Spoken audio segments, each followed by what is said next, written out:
Algebra 2 students, continuing our lesson in Lesson 6.7 on roots and zeros.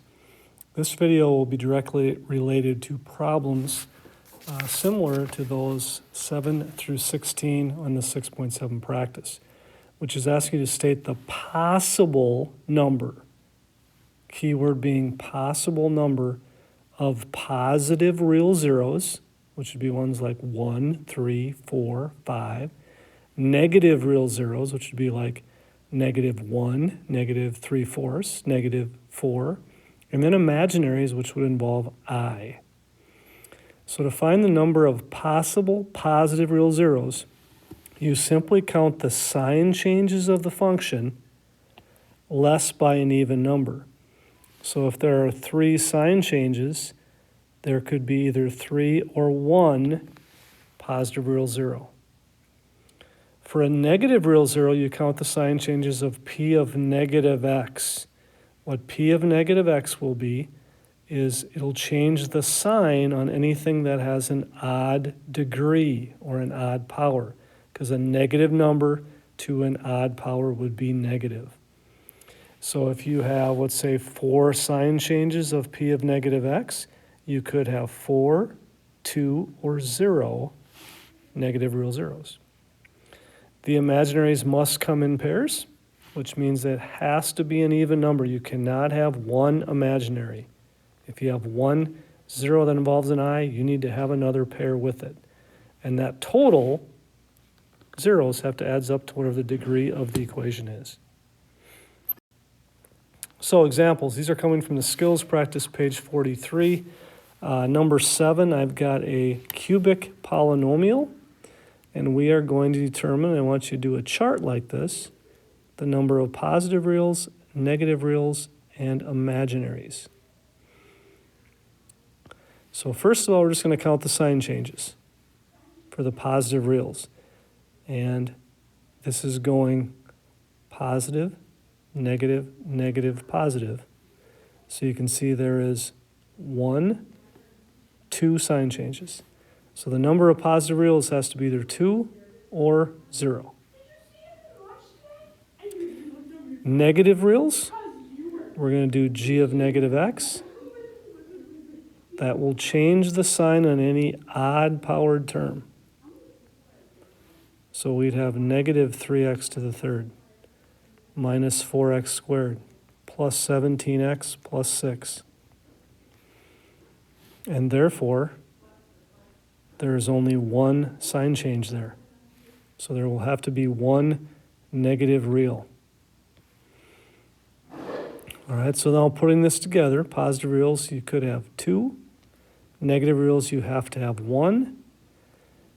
This line has to add up to be 3 because it's third degree. So if I have 2 positives, 1 negative, I would have to have 0 imaginaries because these now add up to be 3.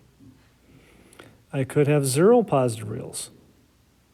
I've got to have 1 negative real, therefore I would have to have 2 imaginaries.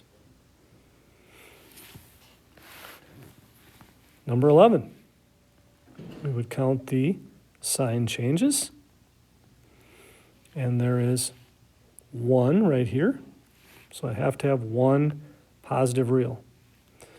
Negative reals, I would change the sign on the odd-powered term. The only one I have is this 3x. Change that to a negative, and now there is 1 sign change. So I have to have 1 negative real. So I've got to have 1 positive real, 1 negative real, and together they have to add up to be 4. So I would have to have 2 imaginaries. So that is the only possibility.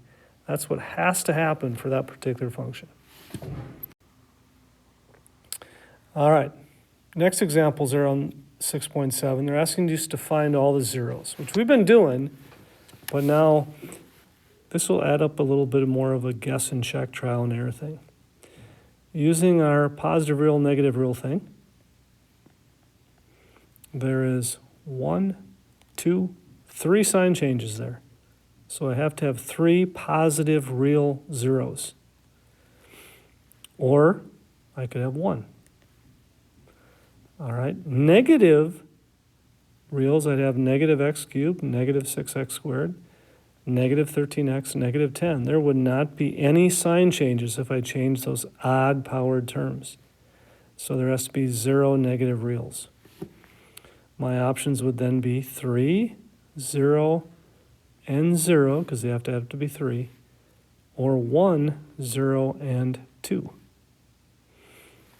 All right, now at this point, you might find this a little bit frustrating, but you've got to go out and you've got to start looking for ones that would potentially work, looking for potential zeros here. And in this one, we're going to try to find a positive real, because obviously there's nothing that's negative. So I'm going to start, and we'll learn this in the next lesson, but you should think about your factors of 10, like 1, and I would start small here. Try the 1 synthetically. And we're looking for, does this come out to be 0, which it does not. So it's not 1. I could try 2.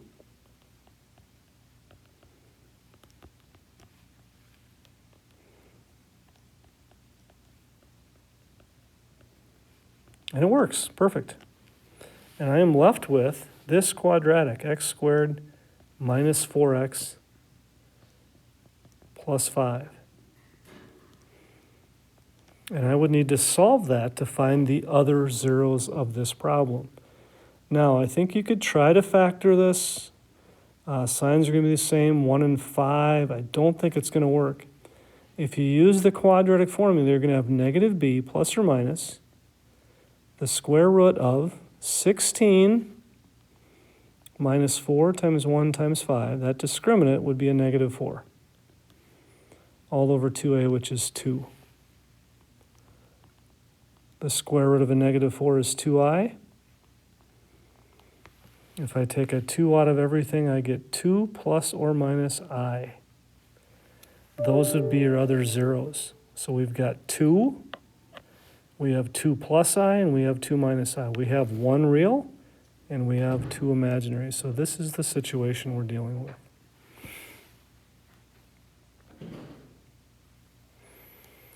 Number 17, we would go through our positive real, negative real, and imaginaries.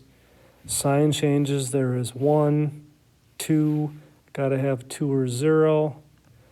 The negatives, I'm going to change this to a positive, change this to a negative, and now I've got 1, 2, that's going to be 2 or 0. Possibilities would be this, 2, 2, and 0. 2, 0, and 2. I could have 0, 2, and 2. I could have 0, 0, and 4. So I could have all 4 imaginaries. And then I go out looking. I try to find one that works. Again, looking for factors of 4. If I would try 1, using the original equation,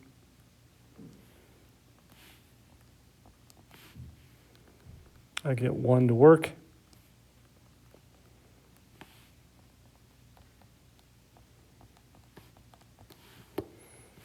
And then I have to find another one. If I try 4, I get that to work. And I'm left with x squared plus 2x plus 1. And then like before, you would solve that quadratic. You are going to get negative 1, because this will factor to be x plus 1 and x plus 1. You're going to get negative 1 twice. So you're going to have 1, 4, negative 1, and negative 1. You got 2 positives and 2 negatives. You've got this situation, which was possible.